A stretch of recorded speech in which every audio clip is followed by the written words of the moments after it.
जय हिंद साथियों। तो साथियों आज की क्लास में हम चर्चा करेंगे जो आपका एग्जाम आज यानी कि 3 जनवरी को जो एग्जाम हुआ है प्रथम पाली में, तो उसमें ईवीएस के जो क्वेश्चन पूछे गए हैं उन पर आज हम चर्चा करने वाले हैं। तो सभी साथी अंत तक हमारे साथ बने रहेंगे और जिन साथियों ने अभी तक हमारे चैनल को सब्सक्राइब नहीं किया वो सभी साथी जल्दी से हमारे चैनल को सब्सक्राइब कर लें। तो साथियों देखते हैं ईवीएस के जो प्रथम पाली में कुछ प्रश्न पूछे गए हैं उनको। तो देखते हैं, हमारा पहला प्रश्न है, कक्षा 5 की अध्यापिका माहिका चाहती है कि उसके विद्यार्थी आसपास के पौधों का अवलोकन करें। सार्थक अधिगम सीखने के लिए उसे बच्चे को क्या करने के लिए प्रोत्साहित करना चाहिए। तो साथियों ये क्वेश्चन आपके 3 जनवरी का जो प्रथम पाली का एग्जाम हुआ सीटेट का उसमें पूछा गया है। तो ऑप्शन नंबर 1 देखेंगे, समझना कि पौधे हमारे लिए उपयोगी होते हैं। अधिकतम पौधों के नाम लिखना, उनकी ऊंचाई, पत्तियों, गंध और उगने के स्थान में अंतर का अवलोकन करना। समझना कि पौधे भी सजीव होते हैं। तो क्वेश्चन नंबर 1 का सही आंसर क्या होगा? इसका सही आंसर जाएगा साथियों ऑप्शन नंबर 3 के साथ, उनकी ऊंचाई, पत्तियों और गंध एवं उगने के स्थानों में अंतर का अवलोकन करवाना। ऑप्शन नंबर 3 इसके लिए सही आंसर होगा। अगला प्रश्न देखेंगे, प्रश्न नंबर 2 है हमारा, प्राथमिक स्तर पर पर्यावरण अध्ययन के आकलन निम्नलिखित में से कौन सा एक संकेतक उपयुक्त है? प्रश्न पूछना, न्याय और समानता के प्रति चिंता, सहयोग या फिर स्मरण रखना। साथियों क्वेश्चन नंबर 2 का सही आंसर क्या होगा? इसका सही आंसर होगा ऑप्शन नंबर 4 स्मरण रखना। ऑप्शन नंबर 4 इसके लिए बिल्कुल सही आंसर हो जाएगा। अगला प्रश्न देखेंगे, प्रश्न नंबर 3 ये रहा आपकी स्क्रीन पर, प्राथमिक स्तर पर पर्यावरण अध्ययन के शिक्षण में कहानियों और कविताओं का प्रभावी ढंग से उपयोग किया जा सकता है। पर्यावरण अध्ययन में इनके उपयोग का मुख्य उद्देश्य क्या है कि ये कविता और कहानी किस लिए यूज की जाती हैं? सीखने के लिए संदर्भगत वातावरण प्रदान करना, पाठों को आनंददायक बनाना, भाषिक कौशलों को बढ़ावा देना या फिर कक्षा की विविधता की पूर्ति। तो साथियों क्वेश्चन नंबर 3 का जो सही आंसर होगा वो होगा आपका ऑप्शन नंबर 1, सीखने के लिए आपका संदर्भगत वातावरण प्रदान होगा उससे। तो ऑप्शन नंबर 1 इसके लिए सही आंसर होगा। अगला प्रश्न देखेंगे, प्रश्न नंबर 4 है, एक प्राथमिक स्तर की अध्यापिका जल अभाव के विषय पर अपने कक्षा 5 के बच्चों को प्रभावपूर्ण तरीके से किस प्रकार आंकेगी? उपयुक्त विषय पर एक लिखित परीक्षा का आयोजन करके, यह पता करके कि उन्होंने अपने दैनिक जीवन में जल की बचत कैसे प्रारंभ की है, या जल संरक्षण में पोस्टर बनाने की गतिविधि का आयोजन करके, या फिर ऑप्शन नंबर 4 है, बच्चों को जल संरक्षण पर नारे लिखने के लिए कहकर। तो साथियों वो अध्यापिका किस तरीके से इसको आंकेगी?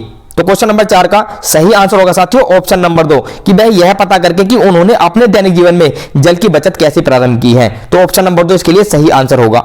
अगला प्रश्न है, प्रश्न नंबर 5 है जो आपके प्रथम पाली में ईवीएस में पूछा गया है, प्राथमिक स्तर पर मानचित्रांकन सिखाने से शिक्षार्थियों में निम्नलिखित में से किस कौशल को बढ़ावा मिलता है? गणनाएं और अनुमान, माप के अनुसार चित्रण करना, सापेक्ष स्थिति और दिशा बोध की जानकारी या फिर साफ सुथरा रेखांकन। साथियों क्वेश्चन नंबर 5 का सही आंसर क्या होगा? प्राथमिक स्तर पर अगर मानचित्रांकन सिखाते हैं हम तो शिक्षार्थियों को किस कौशल में बढ़ावा मिलता है साथियों? तो उसको मिलता है सापेक्ष स्थिति और दिशा बोध की जानकारी में बढ़ावा मिलता है। ऑप्शन नंबर 3 इसके लिए सही आंसर होगा। अगला प्रश्न देखेंगे, इस पौधे में पत्तियां हैं जिन्हें सब्जी की तरह प्रयोग में लाया जाता है, इसके बीजों से तेल प्राप्त किया जाता है, तो यह पौधा कौन सा है? साथियों एक पौधा है जिसकी पत्तियों को भी सब्जी की तरह उपयोग में लाया जाता है और उसके बीजों से हमें तेल प्राप्त होता है। साथियों इस तरह के क्वेश्चन आपके एग्जाम में बार बार पूछे जा रहे हैं, तो हम आपको ये क्वेश्चन करा रहे हैं। ये साथियों आपका 3 जनवरी में जो आपकी प्रथम शिफ्ट हुई है उसका ईबीएस का ये पोर्शन है, तो ईबीएस के क्वेश्चन हम आपको करा रहे हैं। तो इसका आंसर क्या होगा साथियों? नारियल, बंद गोभी, सरसों या फिर पालक। तो साथियों ऐसा कौन सा पौधा है? ये पौधा साथियों सरसों का। सरसों के पौधे की पत्तियों को सब्जी के रूप में खाया जाता है और इसके बीजों से हमें तेल भी प्राप्त किया जाता है। तो इसके लिए 3 ऑप्शन सही हो जाएगा। अगला प्रश्न है, निम्नलिखित में से कौन सा मच्छरों से होने वाले रोगों का समुच्चय है? तो वो कौन सा समुच्चय है जो सारे रोग मच्छरों से होते हैं? हैजा, dengue, malaria, chikungunya, dengue, malaria, chikungunya, हैजा, मियादी बुखार, या चिकनगुनिया, मलेरिया या फिर मियादी बुखार। तो क्वेश्चन नंबर 8 का सही आंसर क्या होगा साथियों?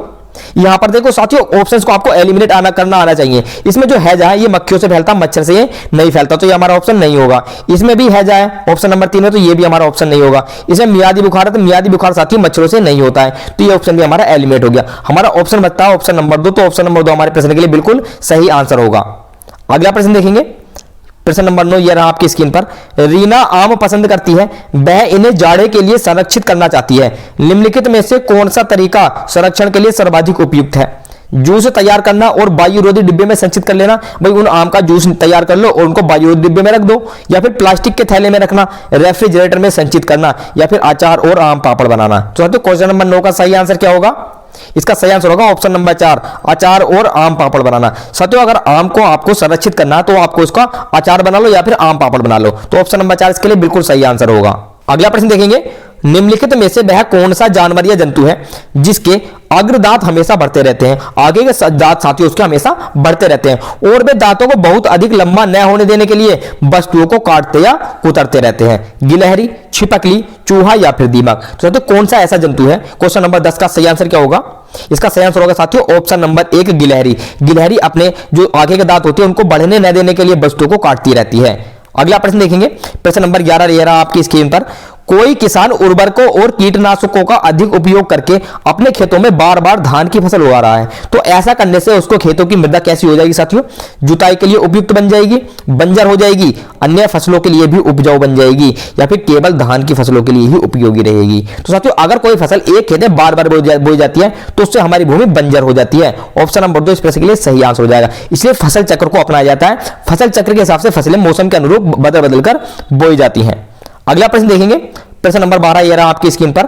केरल के निकटवर्ती राज्य हैं तो केरल के निकटवर्ती राज्य कौन से हैं? कर्नाटक और महाराष्ट्र, आंध्र प्रदेश और कर्नाटक, कर्नाटक और तमिलनाडु, तमिलनाडु और आंध्र प्रदेश। तो साथियों आपको अगर आपने मैप देखा हो तो आपको ध्यान होगा मैप कुछ इस तरीके से होता है, इस तरीके से होता है। तो हमारा केरल साथियों यहां पर होगा।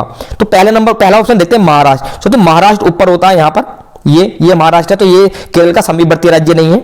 दूसरे नंबर पर अगर हम बात करें आंध्र प्रदेश और कर्नाटक, तो साथियों जो हमारा आंध्र प्रदेश होगा वो हमारा कुछ यहां पर होता है, इधर की साइड में होता है साथियों आंध्र प्रदेश। तो ऑप्शन नंबर 2 भी हमारा नहीं होगा। ऑप्शन नंबर अगर 3 की बात करें कर्नाटक और तमिलनाडु, तो ये हो सकता है साथियों तमिलनाडु नीचे हो जाएगा और कर्नाटक आपका यहां पर साइड में हो जाएगा। और ऑप्शन नंबर 4 देखते हैं, इसमें फिर आंध्र प्रदेश आ गया तो आंध्र प्रदेश हमारा होगा ही नहीं। तो इसके लिए ऑप्शन नंबर 3 बिल्कुल सही आंसर हो जाएगा। तो केरल के निकटवर्ती राज्य है वो है कर्नाटक और तमिलनाडु। अगला प्रश्न देखेंगे, प्रश्न नंबर 13 है। निम्नलिखित में से हमारे देश के किस राज्य के अधिकतर लोग नारियल के तेल में पकी हुई समुद्री मछली खाना पसंद करते हैं? गोवा के, जम्मू और कश्मीर के, बिहार के या फिर मिजोरम के? तो साथियों नारियल के तेल में पकी हुई मछली वहीं के लोग खाएंगे ना जहां पर नारियल ज्यादा हो। तो साथियों नारियल कहां पर ज्यादा होते हैं? गोवा में। तो यहां पर इसका आंसर हो जाएगा गोवा। ऑप्शन नंबर 1 इसके लिए बिल्कुल सही आंसर होगा। अगला प्रश्न देखेंगे, प्रश्न नंबर 14 है। नई दिल्ली में रहने वाला कोई व्यक्ति पहले भोपाल यानी कि मध्य प्रदेश की जो राजधानी है और फिर रांची जो झारखंड की राजधानी है का भ्रमण करना चाहता है, तो उसकी यात्रा की दिशा पहले क्या होगी? पश्चिम दिशा में और फिर दक्षिण दिशा में? दक्षिण दिशा में पहले होगी और फिर पूर्व दिशा में होगी, या फिर दक्षिण दिशा में पहले होगी या फिर पश्चिम दिशा में बाद में होगी? पूर्व दिशा में और फिर दक्षिण दिशा में। तो नई दिल्ली, यहां पर ध्यान दो, यहां पर नई दिल्ली होती है। इसके बाद वो कहां जा रहा है? मध्य प्रदेश जा रहा है। तो मध्य प्रदेश होगा साथियों नीचे, यहां पर तो नीचे आएगा। नीचे कौन सी दिशा होती है? नीचे होती है साथियों दक्षिण दिशा। तो पहले साउथ में आएगा, यहां के बाद जाएगा वो झारखंड। तो झारखंड आपका यहां पर होगा शायद कुछ सामने, तो वो जाएगा फिर पूर्व दिशा में। तो पहले दक्षिण दिशा आएगी और उसके बाद पूर्व दिशा। तो ऑप्शन नंबर 2 हमारा यहां पर मैच कर रहा है, पहले दक्षिण दिशा में और फिर पूर्व दिशा में। तो ऑप्शन नंबर 2 इसके लिए सही आंसर होगा। अगला प्रश्न देखेंगे, प्रश्न नंबर 15 ये रहा आपकी स्क्रीन पर। नीचे दिए गए सभी जानवरों में निम्नलिखित में कौन सी विशेषता पाई जाती है? छिपकली, गोरैया, कछुआ या फिर सांड? तो साथियों ऐसी हमें विशेषता बनानी है जो सभी में पाई जाती है। तो देखते हैं एक एक करके। वे जहरीले होते हैं, तो साथियों सांप जहरीला हो सकता है, छिपकली भी जहरीली हो सकती है अगर माने तो, लेकिन गोरैया तो जहरीली नहीं होती है, तो पहला ऑप्शन हमारा नहीं होगा। वे भूमि एवं जल दोनों में रह सकते हैं, तो गोरैया की बात करें फिर से तो भूमि और जल में नहीं रह सकती है गोरैया, ये ऑप्शन भी हमारा नहीं होगा। उनके शरीर सल्क से ढके होते हैं, साथियों कछुए का शरीर तो सल्क से ढका हुआ होता है, सांप का, गोरैया का और छिपकली का इनका शरीर जो है सल्क से ढका हुआ नहीं होता है। तो हमारा एक ऑप्शन बचता है, बे अंडे देते हैं। और ये सारे के सारे, चाहे आपकी छिपकली हो, गोरैया, कछुआ या फिर सांप, ये सभी अंडे देते हैं। तो ऑप्शन नंबर 4 इस प्रश्न के लिए बिल्कुल सही आंसर होगा। तो साथियों ये थे हमारे 3 जनवरी में जो आपका सीटेट का एग्जाम हुआ है उसकी पहली शिफ्ट में जो ईबीएस में क्वेश्चन पूछे गए हैं, ये वही क्वेश्चन थे। तो हम आपसे मिलते हैं अगली क्लास में, हमारे साथ बने रहिएगा, हम आपके लिए इसी तरह के क्वेश्चंस लाते रहते हैं। जय हिंद।